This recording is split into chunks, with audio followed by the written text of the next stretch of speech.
वसमत नगर परिषदेच्या संशयास्पद कार्यपद्धती विरोधात आणि शहरातील वाढत्या अतिक्रमणांविरोधात आता सामाजिक कार्यकर्ते मैदानात उतरले आहेत।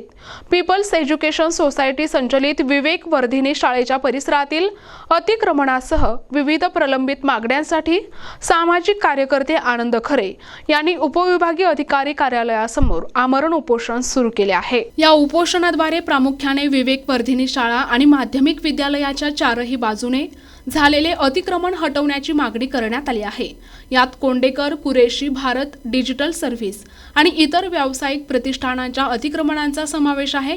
तसेच कातनेश्वरकर कॉम्प्लेक्स ते दलित वाणी प्रेसपर्यंतचा रस्ता मूळ नकाशाप्रमाणे खुला करावा आणि अंदाजपत्रकानुसार आधी दोन्ही बाजूंनी नाली बांधकाम करून सीसी रोडचे काम सुरू करावे असा आक्रमक पवित्रा आनंद खरे यांनी घेतलाय।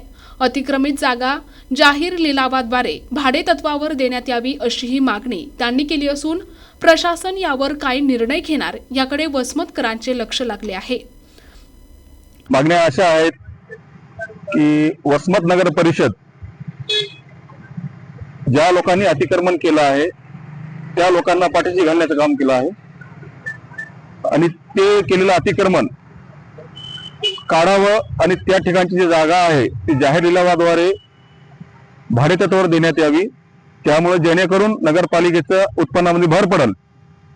या हेतून सदरील ठिकाणचं जे विषयात नमूद केलेलं अतिक्रमण आहे ते अतिक्रमण तात्काळ हटवावं आणि संबंधित ठिकाणी जे विकास काम सुरू आहे ते अतिक्रमण हटवल्याच्या नंतरच विकास काम करावं की जे ठिकाणी आज 15 मीटरचा रस्ता आहे परंतु आज त्या ठिकाणी रस्त्याचं विकास काम हे फक्त 9 मीटर रुंदीचं होत आहे, पण 5 मीटर जागा नगरपालिका प्रशासन कोणाच्या घशात घालत आहे की अतिक्रमण धारकांना आभार देत आहे।